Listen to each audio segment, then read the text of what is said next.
Good afternoon, everyone, and thank you for coming to the CBCS special seminar where we welcome Joe Bennett. So Joe is an associate professor at the Department of Biology at Carleton University and co-director of the Geomatics and Landscape Ecology Lab. He was a postdoc fellow at UQ from 2012 to 2015, and his research areas include decision science, evasive ecology, optimal monitoring, biogeography, and spatial statistics. He also works with conservation agencies to design tools that help managers better achieve their conservation goals. And the plan for today is to have a bit of interactive discussion, but so that we can openly discuss our opinions honestly, we might cut out some of the discussion so it won't be included in the recording. Okay.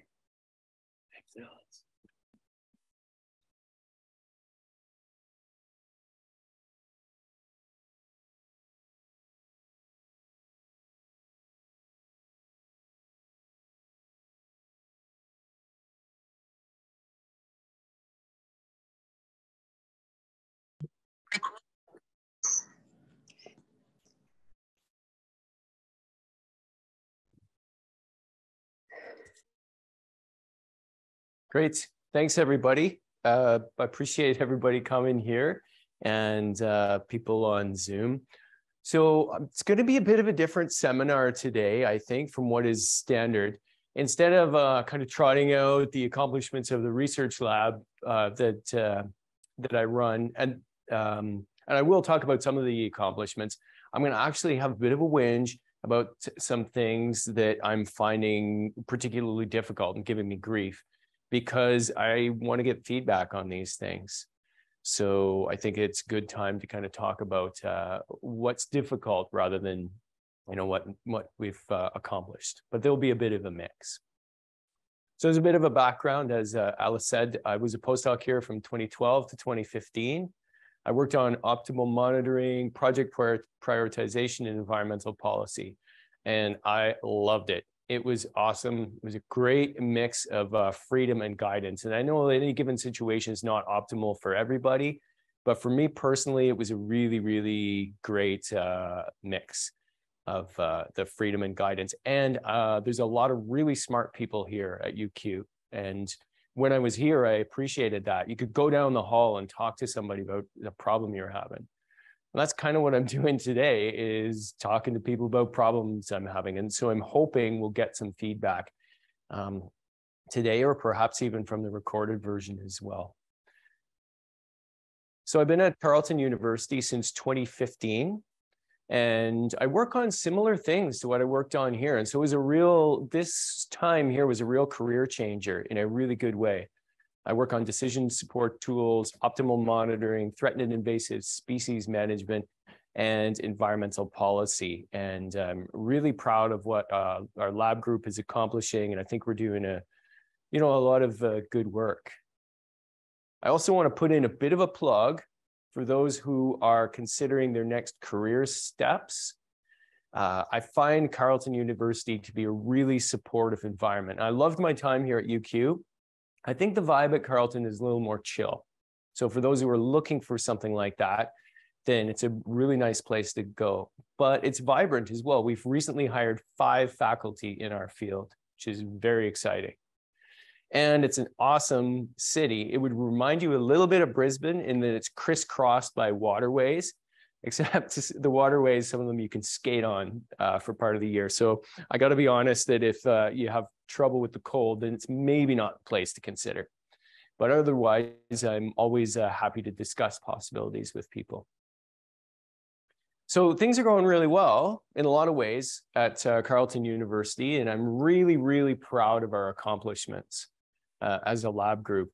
But I'm getting this real sense of urgency as well, and this sense that we're hitting a lot of barriers and like we're not doing enough. And I'm feeling it personally. And I've just put up on the screen some species that to me are emblematic of that. So what we've got on the bottom right is a loggerhead shrike. And these are all species, by the way, that were on the farm where I grew up and have disappeared from it. So I feel that personally for the land that I have a connection to. So there's a loggerhead shrike at the bottom right. And my mother used to watch that bird fly around the fence rows and impale insects on the thorns. It was a really kind of cool way of feeding. That bird disappeared in the early 1980s from our farm, and it is now on the verge of extinction. There's very, very few of it left. To its left is the bobolink, which was common on our farm and has this beautiful, beautiful song, almost like R2-D2 from Star Wars when he's really, really angry. That's kind of what a bobolink sounds like. And so it's the sound of every morning was the sound of a bobolink. Also disappeared, also threatened with extinction now. Above that is a Blanding's turtle, which has got a gorgeous sort of yellow neck and belly and was reasonably common, now gone, threatened with extinction. Above it, the milk snake, similarly gone around the 1990s, threatened with extinction. To its left, the butternut, beautiful tall tree. It's a very important indigenous food source and food source for settlers too. It's kind of like a walnut or a pecan. Gone, threatened with extinction. In fact, it's an endangered species now. So I'm feeling it very, very personally for the land that I have the connection to. And I want to do a better job at research to try to make a difference. And three aspects I am finding particularly intimidating. And here they are, the three intimidating things. These are not brand new. They won't be new to probably anybody here, but I feel like they're things we can make progress on, especially if we share knowledge. So there are mismatches between data and decision problems, entrenched resistance to change among some key actors, and jurisdictional quagmires. I'll talk about each of them in turn. And what I want to do is have a little discussion, if people are willing, after I talk about each one. And then I'm hoping there'll be some time for discussion at the end as well. And like I said, they're not new. We've encountered these for a long time, but I'm hoping that we can share knowledge about how to do a better job at overcoming them. So let's talk first about the mismatch between the data and the decision problem.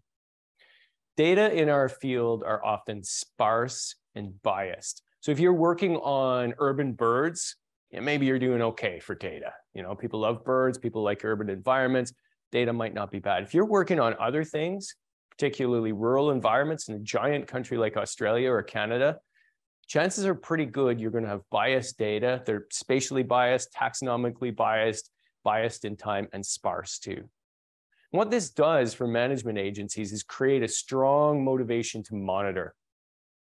And in fact, agencies seem to spend about 50% of their threatened species recovery budgets on monitoring, which is a massive amount.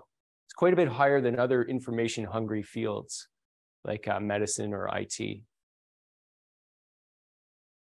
But while we're gathering that information, of course, as you can see, this GIF is an example, landscapes and species are disappearing, which means that it's both a technical and a philosophical problem we're dealing with. The technical problem is, how do you optimally monitor a place where the environment is changing, well, actually in most cases diminishing? How do you optimally monitor that in space and time when you need to also act, in some cases, quickly? And the philosophical issue, of course, is things are disappearing and we've got to act quickly, but we have to act quickly on sparse information, which is scary for people. So given these challenges, how do we monitor better is a big question that I find personally intimidating. Fascinating, but intimidating. So here's some partial solutions that we're working on. First is value of information analysis. So we're doing some work to try to make value of information analysis more applicable to conservation biology, looking at various different techniques such as a VOY among multiple units, evaluating various field survey protocols, et cetera. We're also looking at data sources that are not, that I think have not been given enough attention. So one of these is community science, which I know is actually used a fair bit in conservation, but I still think it's not used enough. There is still a barrier in a lot of cases in the use of community science. And this is something Ali, who's visiting here, is become an expert on is the use of community science. So there's barriers there. There's a perception sometimes that the data quality is not as high, even though professional data have their biases as well, and the volumes of data are such that some of these things can be overcome. Another, and I think even more important source of information and partnership is Indigenous knowledge and Indigenous people. And being really honest, I think conservation biology has completely dropped the ball on this. In fact, it's somewhat tragic. You know, we pretended that we're the voices for biodiversity and totally ignored other voices or potential allies, which is a real shame. And so in our lab, we're trying to be part of a change that I'm actually kind of optimistic about. And then there's remote sensing, and I'm not going to pretend to be an expert on remote sensing. There's so many different varieties and flavors of that, but we're starting to get into that. There's a PhD student, Anna Hernandez, who's looking at using drones to survey for rare plants in difficult to access places, which I think is really cool. And that's her idea. It's really interesting. And then we're also using models that combine information from multiple different ways of knowing and information sources. I've put up here a map from a project Shen-Young Lin did, and some people here may be familiar with him. He did his PhD here at UQ and then did a postdoc with us. And what he did was he looked at professional data and professionally assumed ranges for species at risk of extinction.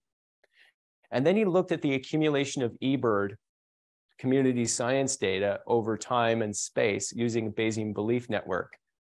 And what he did was he showed that this range I've got behind me here, this range of the species at risk in yellow that looked to be disjunct based on the professional data is not disjunct at all, actually, it's contiguous. So I think it's a really cool use. There's also another person who's not in our lab, who I'm kind of hoping will join the lab at some point, who is working with Indigenous communities to use Indigenous knowledge as Bayesian priors in models, which I think is very, very interesting work. And then finally, something we talked about in a workshop last week that Ali ran was optimal monitoring prescriptions that actually can account for habitat loss in time and space. So we just started to talk about that and scope out potential projects in that. And I think this is where, like, coming here for advice and help and to work together, that exemplifies the benefits of that. But I'm wondering, what else can we do? What are people learning to help match data and decisions? And that's where maybe we can pause for a moment and see if anybody's got any wisdom or even any questions about this conundrum that we've been dealing with.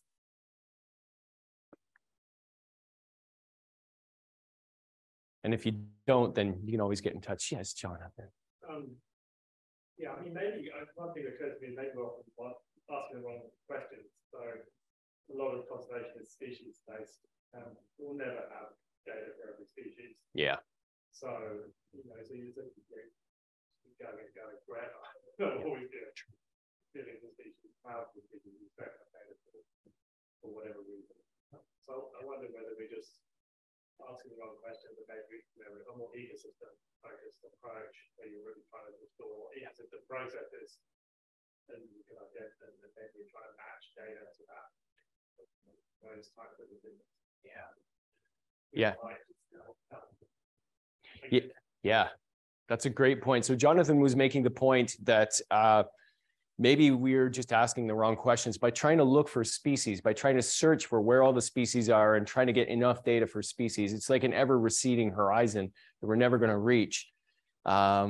And what we should be doing is looking at ecosystems, which perhaps are easier to monitor through things such as remote sensing, and making sure we get those instead of trying to get something that's just very difficult to monitor. I feel like that's an excellent point, actually. That's a really, really good point for sure. And I agree. It's great.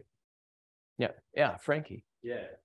So yeah, I have some thoughts on that. So I was just wondering how publicized are the needs for data by these public agencies. So so when we have agencies and we have decision problems, how well known do these agencies let other people know? How let scientists know? Let a community citizen scientists know that, well, we need these data. A lot of times it feels to me as a scientist that these needs are not communicated well. Yeah. And that's why it's very hard for scientists to fill that gap. There's also a difficulty in terms of coordinating. So well, if some scientists go in and gather some part of the data, well, it's not worth my time to go into doing that anymore. But a lot of times, like say, for example, if we're doing scientific research, funding gets channeled into one or two particular species that a lot of people then investigate that species as opposed to being spread out evenly, that sort of resource. So I wonder how well is it publicized, the need for data, and how can we coordinate across like efforts to cover the maximum amount of spaces. Yeah, great question. So Frankie was asking how well agencies publicize their data needs and how well do they coordinate it? I would say in my experience, sometimes they do. Actually, New South Wales was a real innovator for that. As part of the Saving Our Species program, there was kind of a ability for citizens to input places where they see things. I think that's really cool. Some agencies use directed citizen or community science, but not enough. I don't think they really do enough. And I think it would be really interesting to design some sort of a tool that would improve the channels of communication between government and other people to better direct community science. A bunch of us had an idea for a grant on that several years ago, but it was just very, very intimidating at the time commitment stopped it. But yeah, that's a really, really great point. I 100% agree. There is traffic going on in the chat. Ah, cool. Okay, maybe we'll take one and then toward the end we can, Carleton has a comment in 3 parts. Okay. There are so many data and many databases owned by many organizations of people. Some may overlap, some may complement each other. Getting all this to align with each other is tricky. And additionally, many data that are in different languages, French, just require its own. And then she says, then question of how do we analyze all the data? The approach is complicated and needs a simplified version that anyone can use. Creating software and so on where we can input data and have an output data is crucial. Yeah, great. So if I can remember, that's Kalina, right? In 3 parts. One was the various types of data, disparate types of data. Another was the data in different languages, which I think is an excellent point. And then another is trying to design software that helps to harmonize all those things. And we've been doing some work in that. Brandon Edwards in our lab is looking at harmonizing detectability data for birds from various different professional and non-professional sources. But I don't think enough is done. And actually, there's great research here at UQ on language and conservation and how having the ability to pay attention to non-English sources can be really crucial in making conservation decisions. So I feel like those are 3 really good points. So what we'll do maybe right now, just to make sure we can stay on time, is perhaps, if it's okay, keep track of some of that chat stuff, and then we'll have some time at the end too. So I want to whinge about the other 2 things. So awesome. Thank you. And thanks to everybody joining in the chat. I really appreciate that. Okay, so here's the next thing to whinge about. And this is one where I'm really interested, and some people may not want to go on the record of being recorded on: entrenched resistance to change. So I've noticed that when we're dealing with decision problems in Canada and designing decision tools, most people are pretty enthusiastic. Now, Canadians tend to be kind of enthusiastic as a lot. That's sort of a characteristic of us. However, I think most of it's genuine. And there is also, though, a subset of people who are decidedly not interested in systematic decision and support tools or help with systematic decisions. And they can be quite vocal about that. And I think understanding the reasons for that is hopefully helpful. But I do want to talk about how some people might be dealing with that. So sometimes I think it's internal politics, which is understandable. So I'll just kind of talk about this by way of an example. So these blue dots here on the screen they represent the chain of command in a real Canadian government agency of people who could be either using or aware of decision support tools. So that's a long chain of command. So it doesn't include the people, who are too high up to even care about it or be aware of it. It includes the people who would or could be aware of that. When you think of this as a sample, statistically, then you got, variation among the people, right? And if it's a rigid chain of command, which it often is in some government agencies around decisions such as where to protect land, then all you need is just one person who's really not stoked about decision support, systematic decision support, to kind of make things a little bit difficult. And so that's kind of, I hope that doesn't sound like I'm throwing government people under the bus. It's just a sample of humanity. There's lots of amazing people who work for government and lots of amazing innovators, but rigid chains of command can make things a little difficult sometimes. Interestingly, for those who are following it, this sort of phenomenon has also been cited as a reason for the Russian military's lack of success in Ukraine. Sometimes also, I think it's just a simple matter of workload and learning curves. Like I said, government people, NGO people work super, super hard, are often really smart, really plugged in. And so somebody rocking up with a tool that they want to use or maybe will help, I've got to realize that these people are really busy too. So we got to make things easy. And sometimes there's a philosophical opposition.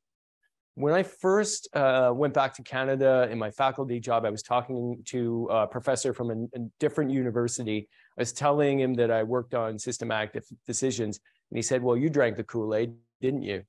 There's just a philosophical opposition sometimes among people who feel very strongly that the ecosystems they're connected to are just too complicated to have anything other than a human deciding things about them. And of course, what we often work on in the groups here are decision support tools, but that sort of nuance is sometimes lost, and there's a philosophical opposition sometimes, I think.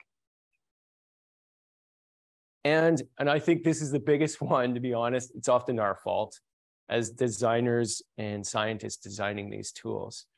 Often we're designing things for which we're not particularly well trained to do, I think. Things that are to do with user friendliness that, as biologists, and we often are biologists or engineers, we may not necessarily be trained on. And often I don't think we even have a good general concept of what is limiting people's ability to make decisions. And I was, to be honest, quite surprised with the results of this survey. Courtney Robichaud, postdoc in our lab, sent this survey out to an agency in Canada, asking people who would be making decisions what was limiting their ability to make a decision. I'll just pause for a moment to give people a chance to kind of soak it in.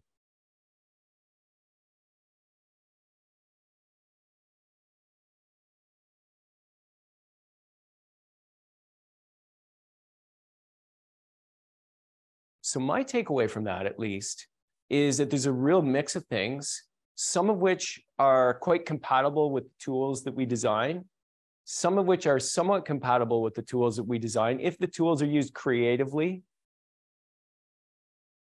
and some of which are really difficult to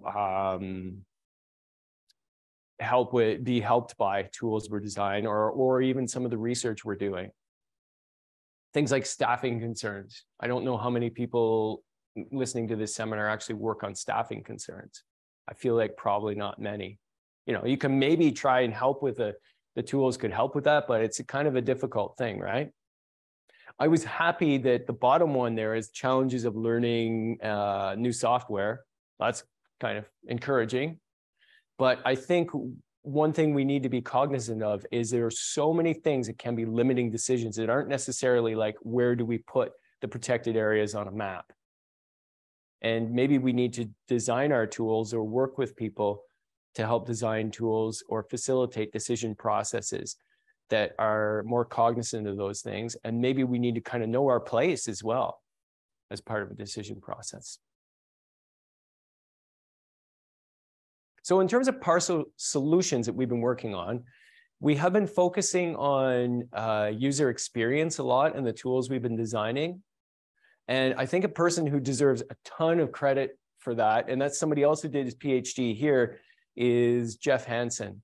And he has done an incredible job throwing hundreds of hours into designing tools for the Nature Conservancy of Canada.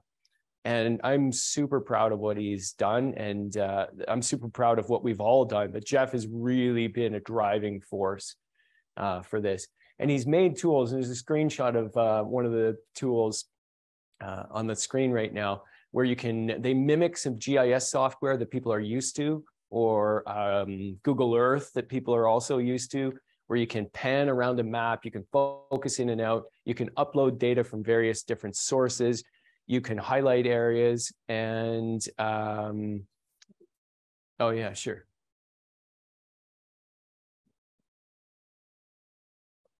Yeah, no problem. And you can use sliders to help set goals and priorities. So we've worked really, really hard on that, and Jeff in particular has. And we've also worked on co-designing and co-maintaining tools. And I won't mention everybody here because we want to be careful about time, but I am very appreciative of our Indigenous partners and our NGO partners and our Environment and Climate Change Canada partners. And I will mention one person that's in the top right, that's Richard Schuster, has really been like the driver behind a lot of the tools that we've been designing. And he is great in that he's got a foot in both worlds. He is now in the practitioner world, but he's an adjunct professor as well at Carleton. He did a postdoc in our lab, and he's now the Director of Spatial Planning and Innovation for the Nature Conservancy of Canada. So he really kind of knows both worlds. We're also beginning to build a community of practice. And this is something where I need to say that Marxan has been incredible at. And I have now grown to appreciate all of the thousands of hours that Hugh and Matt Watts and others must have put into, and Jen McGowan must have put into building Marxan's community of practice. And attempting to do that for some of the research we're doing and some of the tools we're making has given me a great appreciation of the amount of work that is. It's incredible. However, I feel like there's a lot more we could do to overcome resistance to change, because it seems that there is a lot that's persistent. And I don't want to make it an us versus them situation. I feel like it's more about understanding people better. So if people have got ideas about that, I'm really happy to listen to them. Anything in the chat about that? I'll chime in. Oh, sure. Thank you. And say that I think it's about making it as simple as possible. Yeah. I'm sure everyone agrees, but yeah, and maybe that's a common sense comment, because people are really complicated tools. I think the resistance comes from not understanding it. People thinking, oh, I don't need these academics telling me what to do. So I think in a lot of the success of Marxan is that it's very simple. So how to make more complicated tools very easy to understand, and maybe simplify them down with like communication tools that just streamline it and make it super simple without understanding the complexity. I think is the answer. Yeah, great. Or one way to help. Yeah. Cool. Yes, I agree. So that was a really good comment about making the tools as easy to use as possible, because you don't want to be the academic who rocks up with 15 equations and is like, look at this, it's really cool. And meanwhile, it's just really hard to deal with. I agree 100%. And so making them I think maybe two ways of doing that, I think, maybe is making sort of lighter versions of tools that are more qualitative sometimes. And also making the more complex ones have an interface that's easier, which, yeah, I agree with both. Yeah, thank you. Yeah. Yeah, Jonathan. One thing I found that the barrier is that all organizations have existing decision-making processes, and often there's a lot of inertia around those existing decision-making processes. Yeah. They're not very flexible, and they have them for years, and yeah. so there's well, there might not be resistance to change in those, but they're just part of the organizational structure. It's really hard to change that. So, and if the tools don't dovetail really nicely into that existing organizational structure or that existing decision-making process, they, my sense is they're just not quite sure. How does this fit into what they're doing in operations? So I think learning about organizational structure, organizational processes is critical in tailoring your tools, working co-developing these tools that tailor it into their processes might be a good way, rather than trying to change their whole process, which is hard from the outside. So awesome. Take advantage of the sorts of stuff they're doing already and how to dovetail into that way. So, for me, that could take a long time, but we just need to understand more about it.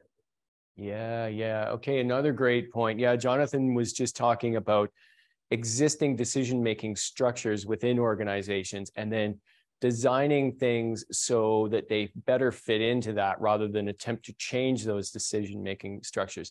I totally agree. And sometimes they're even opaque to an outsider, I think. And so hopefully co-designing can help and help one to navigate. One thing I've found that may be a little controversial is that finding the right person who knows how to navigate that, or sometimes even, what's the right word? Facilitate some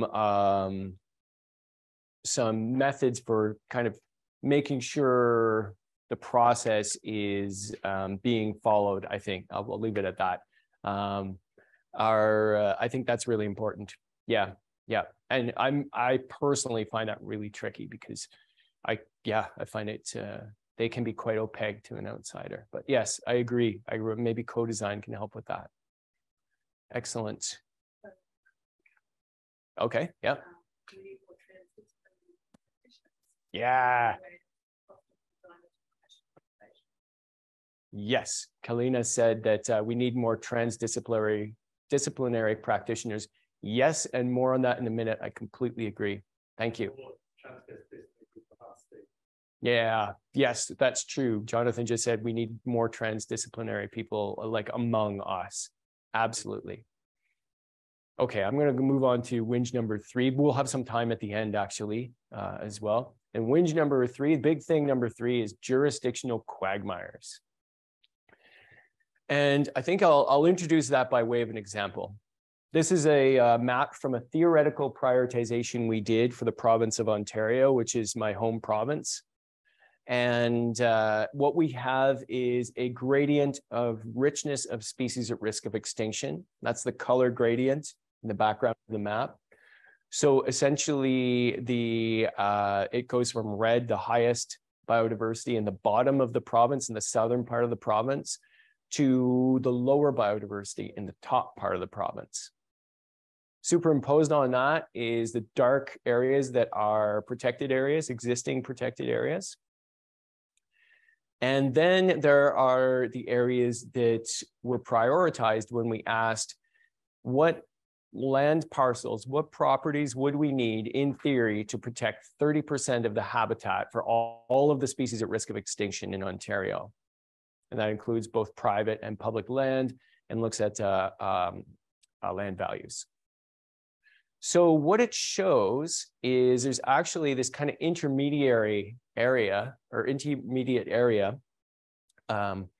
that is still high in biodiversity, not as high as the very south of the province, but the very south of the province has Toronto, the 4th biggest city in North America, and some of the best farmland in the country. Land prices are astronomical. And so to be able to conserve habitat there from a practical standpoint is a lot of money. That would make this $8 billion solution probably triple or quadruple. And even $8 billion, of course, is quite intimidating. So this intermediate area was flagged. And I grew up in that area, so I'm kind of biased, but I was pretty thrilled when it came out. It is a gorgeous part of the world. And for those who want to come and visit or work, I will take you there. It's amazing. There's a UNESCO Biosphere Reserve there.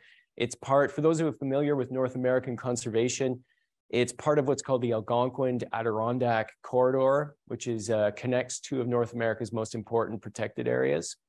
And it, like I said, it is a lovely part of the world. However, actually getting something accomplished there, even on an ad hoc basis, and not necessarily doing all that massive amount of dark red prioritized land, is a tricky thing to do. So it's a 50-50 mix of private and public land, which is each has its own kind of opportunity cost and entry costs. There's also several indigenous nations in that area with unsettled or recently settled treaties. And that's very important with respect to public land too, because a lot of that land, rightly so, is to be given back to indigenous nations, which is good. There's 5 levels of government, including federal, indigenous, and then below the federal government and indigenous governments as well. And each level of government is liable to have several departments or agencies, each of which will have some sort of stake or say in land management. There's also various different NGOs operating in the area and lobby groups, et cetera. There's massive legislative ambiguity around land protection. The more I get into reading laws, which I think is an important thing for us to do, and looking carefully at legislation, the more I realize that it is a real, invariably human, it's a human construct. A lot of the legislative basis for land management has errors in it, frankly, contradictions in it. So a government agency may have a mandate from a single law or multiple laws that actually have direct contradictions in them. And they may not even follow that. Another thing I've discovered is sometimes agencies don't even follow their own laws. They'll break their own laws. The Ontario government is doing a fabulous job of that right now. And of course, there is widely varying political opinions. So having grown up in there, I am fully cognizant that you've got everything from scary rednecks to back to the land hippies, and got everything in between, and achieving consensus can be a really tough thing to do. So there's an example of jurisdictional quagmires. And I bet you we could do the same thing in Australia. Having lived here for 3 years, I know enough to know that there's plenty of quagmires here too. Navigating those to get things done, I'm finding very, very tricky. So some partial solutions that we're working on is direct partnerships with management agencies. And so this is something that is very time consuming, but I'm trying to work with agencies from all the way from federal to very local conservation groups, because sometimes it depends on the situation. A certain group that's local may be able to pull the levers more easily than somebody who's federal and has a big budget, but maybe not the legislative mandate to make a change in a certain area. So that's something we've been doing. And working with knowledge mobilization experts. And this goes back to a comment, previous comment. I've gone from trying to recruit statisticians in my lab to trying to recruit sociologists. And that is a really interesting phenomenon and frankly, very intimidating. There's a whole vocabulary that I'm needing to learn, but I'm really excited about it as well. And I've got to thank Dr. Christine Baudouin, who has joined us as a postdoc, who is using what's called a living labs approach to get everybody together of the various different stakeholders and rights holders to, from the ground up, try to design what conservation solutions might look like. That's quite different from what I'm used to doing, but it's really fun and interesting. And so these are a couple of partial solutions. However, I am wondering what else we can do to navigate through jurisdictional quagmires. And I feel like Australian or other experience is perfectly relevant for this. Anybody got any thoughts on that?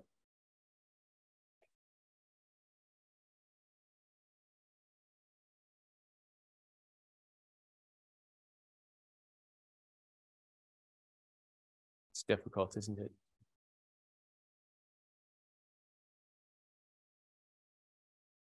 It was a mix of things in there, isn't it? Some of it's about their values, some of it's just about legal aspects that might have unintended consequences.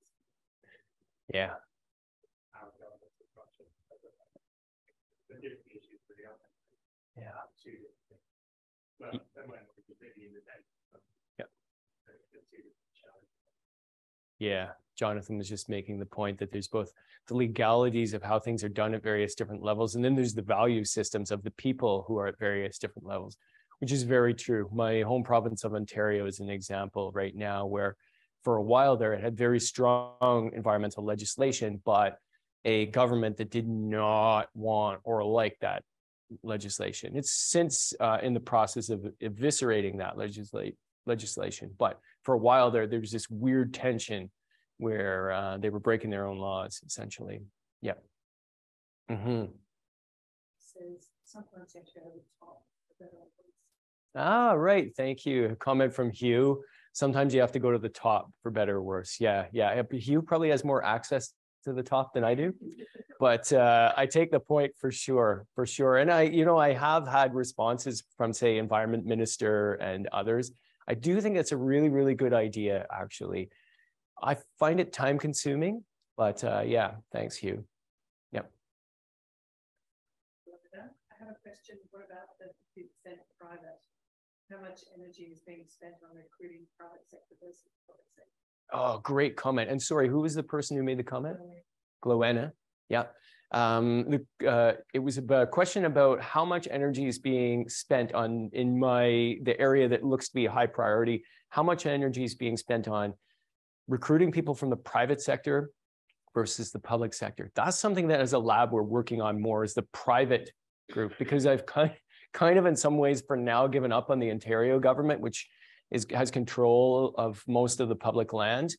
But I think that there is a lot of potential in private landowners. I grew up on a farm, and I know that many, if not most, farmers love their land, and they love the creatures that live on their land. There's just sometimes different motivations to that people have to both protect and then not to protect, and that navigating that and helping people to navigate that, I think I'm actually kind of hopeful about. It's an intimidating problem, but yeah, I think that's a great question. Yeah. Excellent. Okay. Great. Okay, so I think we're getting toward the end. I appreciate the kind of discussion along the way. I was just going to recap the 3 intimidating things. Mismatches between the data and the decision problems, which is kind of a fun technical issue, but also sort of a philosophical issue. Entrenched resistance to change among some key actors, which I'm not throwing them under the bus, more like trying to understand that and work with that. And then there is jurisdictional quagmires. So just generally in the remaining time we have, I'm happy to, on any of these topics, or even if you want to whinge about something else, I'm happy to listen. Okay. So at the moment, I'm building portals to be used directly by private landowners. Yep. Now, I work in data sparse environments. There is no funding, there is no option for monitoring. So when I'm developing decision support to do that, I usually have to elicit expert opinion. Oh, yeah. So as an engineer, we just have the attitude something is better than nothing. So these private landholders are choosing whether to restore habitats on their property or not. Yep. If we don't give them a tool now that they can use, Yep. which want to be done, there will be no benefit. Yeah. If we give them a poor decision support tool, there still may be some benefit. Yep. But there's obviously a lot of kickback from scientists about that. But Yeah. from the engineer's perspective, something is better than nothing. So So it's more just a comment, and I don't know how to deal with that, but that's just an issue that I face in my field. Yes, that is awesome. Yeah, Alice had a comment on private land stewardship decision support tools where the data are sparse, the need is great, and there could be pushback from scientists around a tool that is imperfect, but gets the job done because the data are sparse and there's, it's very difficult to find them. And I share your concern. It is a really difficult situation, isn't it? Because there's this sense that we need to get something done. I really, really feel that sense. And that's why I put those species up that like disappeared from my parents' farm. I feel it, we need to get something done. And sometimes I think it can be difficult for scientists and for that matter, decision makers at the government level to do what maybe they need to do, given the information, to have an imperfect tool. Because the way decisions have always been made is imperfect. The human mind is imperfect at doing things. Computers are imperfect because, they're parameterized with human stuff. And I think sometimes we just need to get the job done. Yeah, thanks. I appreciate the whinge. I feel your pain. Yeah.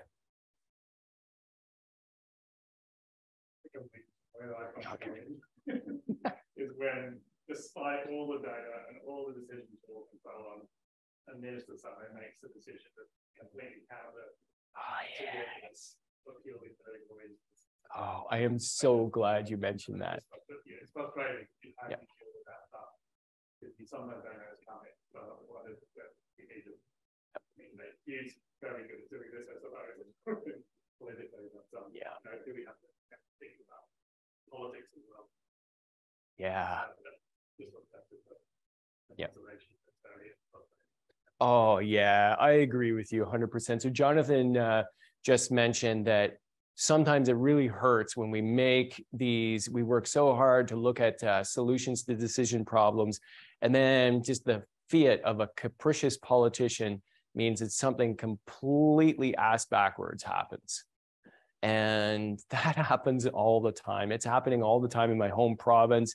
It happens all over the place in many jurisdictions, and it's frustrating. And I know, as Jonathan mentioned, Hugh has encountered that many times. And I think he's got a thicker skin than I do. Like it's I'm getting there. But one thing I have been doing, and sometimes it feels kind of good to do, is like media commentaries or commentary pieces where I'm trying to like shame people into doing the right thing. Had zero success so far, but it's a bit cathartic. But yes, thank you for that whinge. I really appreciate that. No, Jonathan doesn't have a solution, nor do I. Yeah. Except whinging feels good. Yeah. I don't think I have the ear of the minister. I guess a follow-up comment is one thing that I often think about is that we need to get a little bit better at identifying the settings where decision support tools will be effective. Because there's so many situations where we create a plan or answer to the problem, but there's so many other issues that would need to be addressed before any plan, until they're ready for any plans. So better identifying exactly when to use decision support tools. Yes, that's great. Something I often think about. Yes. Yeah, may I ask your name? Brooke. Brooke had a really cool comment about better identifying when we should use decision support tools. And I agree. I wonder if sometimes we need to be careful kind of coming up with a plan before we know how and when it could possibly be used. I totally agree. Yeah. And that can be difficult because, of course, I personally have got strong opinions about what should be done. So I have a hard time not making plans. But yes, I totally agree. Yeah, especially if we want to get something done. Mm-hmm. Eventually, I find myself more and more doing less of using decision support tools with the aim of providing a decision solution for someone, but more as a tool to allow them to explore trade-offs. Like, yes. I find myself doing that more and more because I keep failing at getting the job decision to come up with. So, yeah. But I think that's helpful there. They see the trade-offs associated with it. So, yeah. Trying to come up with a plan as such. Yeah. Awesome. Jonathan just mentioned that he's often using decision support tools to look at options rather than present a solution per se, and to look at trade-offs directly. I totally agree. And one of the reasons why for the Nature Conservancy, we wanted to use tools that used ILP and were very fast was not necessarily the optimality, because of course, politics were going to change any optimality, and optimality is in the eye of the beholder, but for the speed and the ability to look at various options, sometimes hopefully in real time, like or during a meeting where person A and person B can kind of input their own opinions about what the priorities should be. And then we can look at win-wins, because I totally agree that that's the case. And I think it might be you, Jonathan, who mentioned the other day that we're not aware of any situation where somebody took the answer from, say, like Prioritizer or Marxen or anything and just ran with it, right? It's something else always changes, but I agree that they're effective, very effective in looking at options and trade-offs. Yeah, decision support rather than decision making, of course. Yeah, excellent, thank you.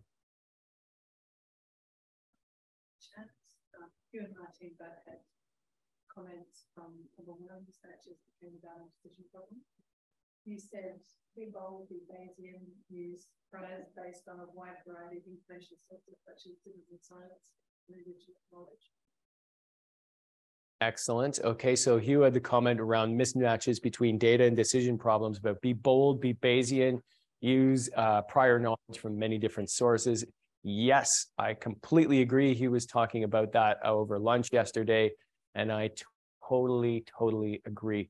Interestingly, I have detected among Indigenous friends and colleagues a receptivity toward such approaches, like maybe less mistrust of such approaches than potentially some government colleagues as well, which I think is super cool, really interesting.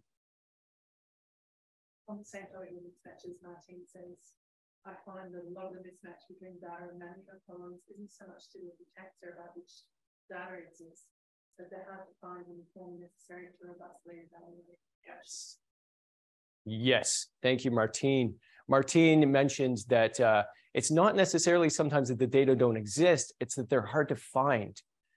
And I agree, at least in Canada, there's a real problem among various different agencies, government, and academics too. I mean, we've done a lot of research and gathered a lot of data, consulting groups and agencies, everybody has this problem of the file drawer effect, where there's data, but the data have not seen the light of day, or they've seen the light of the day in a format that's just really difficult to use. We have been working with some people to make data open, accessible, usable. And I hope that problem over time will diminish, but it is a big issue for sure. Yeah, I totally agree. Thanks, Martine. Not that they're hard to find, but they don't reflect the design. Okay. Yeah. Okay. So sorry, Martine said not that they're hard to find, but that they don't reflect the design required. Yes, that's really true. Yeah, absolutely. Yeah. Yeah, Frankie. Yeah. So yeah, great presentation. I wanted to know. So we've got like 3 intimidating things here we've gone through. Yeah. But I was just wondering on the other side of the problem for like academics. Does the incentives or is the institution available or to motivate academics to take action towards these 3 very intimidating things? A lot of times in academic institutions, the incentives are to publish, to achieve scientific success rather than to influence decisions. And at least for younger researchers, like trying to influence decision is something that I think a lot of younger or more established researchers are both very motivated to do. They want to make change, but at the same time, it carries a lot of risk, as mentioned. Well, we could invest a lot of time and effort into helping decision support, which we can channel a lot of our time there. But then the decision goes another way, and it becomes really hard for academics to quantify. Well, this is what I've been able to do. So my sort of question is, like, do you think like the academic institution, the structure, the average Harvard has the potential of solving these intimidating things? What needs to be done in order for the incentives or the structure to motivate academics to solve these three problems that we have here, to try to get more people interested in these problems? Yeah, great question. So Frankie basically said something that I think is on a lot of people's minds. We were just kind of talking about that before the talk, is that the issue of incentives for academia versus actually doing the hard work it takes to make a difference. So, I mean, there's only one of us, of each of us around, and there's only so much time we can spend either conforming to the academic model of what is needed to advance our careers, or trying to do some of the stuff that doesn't look as good on the CV, but might make more of a difference for conservation. And I think that's a dilemma we all face. I think it's a really, really difficult dilemma. And I've changed personally for, I think, a few reasons. One is I have the luxury, I have tenure. Two is I have kids. Three is I'm middle-aged now and I'm looking my own finality in the eye. And I think among those things, I've decided to try in my career to make as much difference as possible without abandoning, because there are some good things about academia and there's some good things about pure research. Jonathan and I were talking about that the other day. Like pure research and even like the mathiest stuff we do is sometimes very helpful because it can push the envelope and make a difference later on and refine things in ways that are hard to measure now. So choosing that balance, I think, is something I would find it very hard to advise an individual on, because it's a tough choice to make. Personally, I've got some luxuries now that I didn't have when I was here in 2015. I hope that granting agencies are changing. The Canadian Granting Agency has, at least on the surface, made changes in terms of evaluating impact, not impact factor. So that's kind of like a buzz, like phrase going around the Canadian Granting Agency: impact, not impact factor. I think the ARC has made some noises about that, but Jonathan's kind of nodding. Yeah, okay, so Jonathan is saying that universities are kind of going that way, but we've got a long way to go. Yeah, so thanks, Frankie. I really appreciate it. That's a good thing to whinge about. And we do whinge about that in my lab quite a bit. And I know some people who are like really on the knife edge of that dilemma. It's really difficult. Yeah.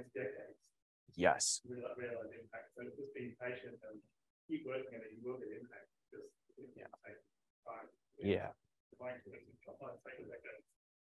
Then you get a win. Yeah. And you know, yeah. So Jonathan just said sometimes it takes decades, and I agree. And then you get a win. And you know, like a win for conservation, like 40 years from now, 50 years from now, will the world remember our equations that we made? I'm not so sure. But the wins we've made for conservation, they may still be there, right? And so I agree for patience. And Hugh has exemplified that kind of patience too.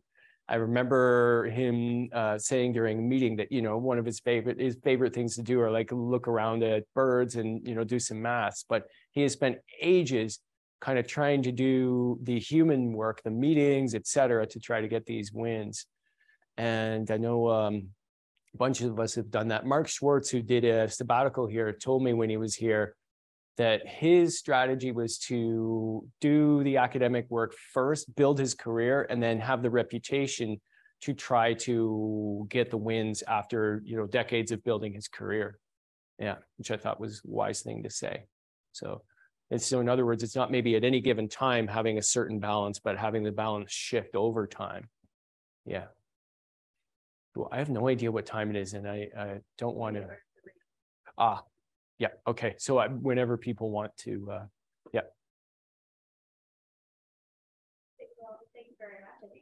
really enjoyed the discussion and been a bit cathartic, have a bit of a win to hear that everyone's having similar problems. So thank you very much.